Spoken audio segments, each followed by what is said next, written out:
while I, myself, have been called strange and unusual over the course of my life. The true epitome of strange and unusual is the ghost with the most himself, Beetlejuice.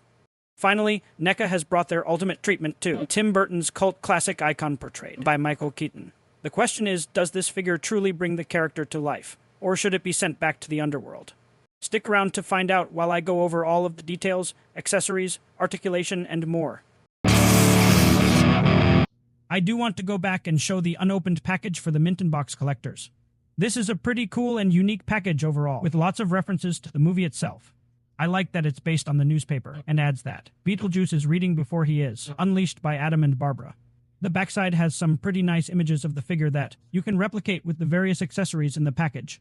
Once the box completes its full rotation, I will quickly jump back to Beetlejuice, himself on the display stand for another full rotation, so that you guys can see him all the way around. So with that said, the juice is loose. While this is not the outfit I would have initially expected as the first Ultimate Edition release of Beetlejuice, I'm happy to finally have one in my collection either way. As usual with NECA, there's lots of great detail and accessories to go over, but not a whole lot of articulation. Don't worry though, I will indeed go over each section as thoroughly as I can since this is a first-time release for Beetlejuice. Once the full rotation is complete, I'll start looking over those details as closely as possible. At first glance though, it's already looking pretty great. Next, I'm going to give you guys a nice, slow, up and down look at both the front and the back of Beetlejuice. This figure absolutely encapsulates one of my favorite things about NECA. Their attention to detail is immaculate. The face sculpt, the textures of the clothing, the color schemes and paint taps. All of it makes this figure look like it is just Michael Keaton, walking straight out of the movie and onto my desk. Aside from the limited articulation, I could not imagine much of anything that could make this figure any better or any more accurate. What it lacks in articulation, though, it makes up for in accessories, especially in how they can all work together for different appearances. There's 2 separate head sculpts, one with the hat and one without. Then there's 4 faceplates, a trend that has become more common for action figures lately, and they can all work with either head sculpt for a multitude of preferences. There's a handful of other accessories, also including the newspaper, his business card, a lantern, and the rat from his pocket that he hands to Barbara. Before leaving the accessories, I just want to show some close-ups of the newspaper to really emphasize the detail that went into the piece. With that said, next I'm going to show multi-angle images of all 4 faceplates. Here's the one that starts on the figure. Then, for the next one, I guess you could call this his excited face. Then there's his angry face. And lastly, I have his goofy, probably sarcastic face. So with all of the combined accessories and various combinations you can potentially make, there's plenty of options for you to choose from 4 display preferences of your Beetlejuice figure. With the accessories out of the way, now it's time to look at that articulation. Sadly, it won't take long. The head is on a ball joint, but it really only offers the side-to-side rotation. The shoulders can hit a decent T-pose, and of course, spin all the way around. The elbows are single-jointed, but they do rotate as well. The wrist pegs also have full rotation as well as the up and down movement. The waist also has full rotation. The hips have decent back and forth movement along with a bit of rotation. The knees act very similar to the elbows, and the ankles do have some rotation and pivot, with the articulation out of the way. Now let's do some comparisons. Starting with another Michael Keaton figure, McFarlane Toys Batman based on the original film. They are pretty similar in scale. Next, I'll move on to some other NECA favorites, such as RoboCop and Terminator, followed by Chucky and the Predator, just so you can see how Beetlejuice stacks up among various characters. The final comparison I want to make, though, is to the basic Beetlejuice figure, also made by NECA. I really wish that the ultimate figure had been made with this striped suit outfit instead, because in my opinion, this is his most iconic look. I guess they figure they'll get more money out of us later by releasing it later on down the line.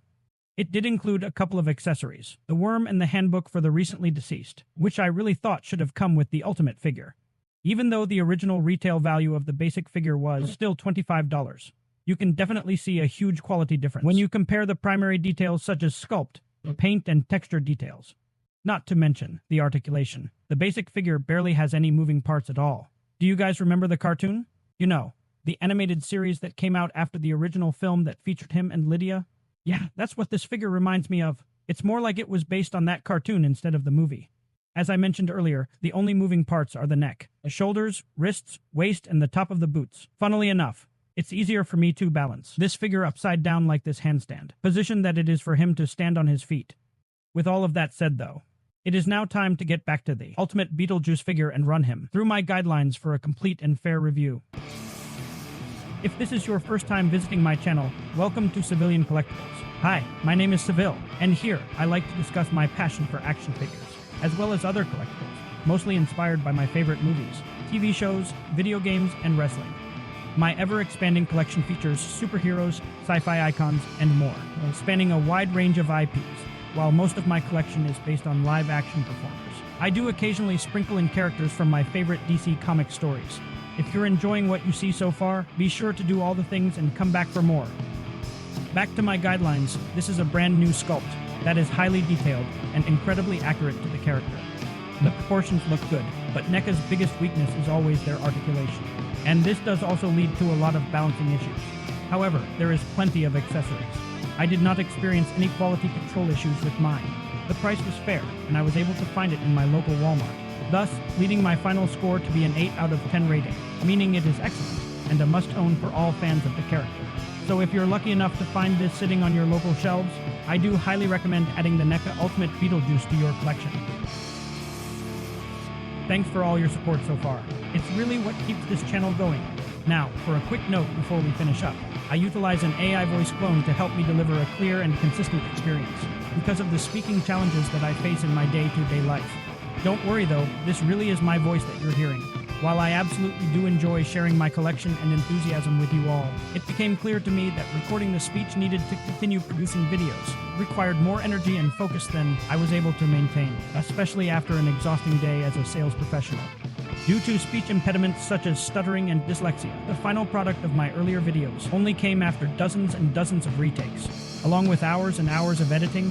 Now that I can rely on my AI voice clone to handle much of that responsibility, I am able to provide a steady supply of engaging content for you, my valued audience. With all of that said, the last thing I want to do is give a quick shout out to the awesome people who helped make this channel possible. My Lionhead logo was created by Brian Leblanc Fantasy Art, and all of the music you have heard in this video was created by RJ Hughes. Check out their socials in the description to find more of their work. And if you want to see more from me, click on the next video you see on the screen now. I'll see you over there.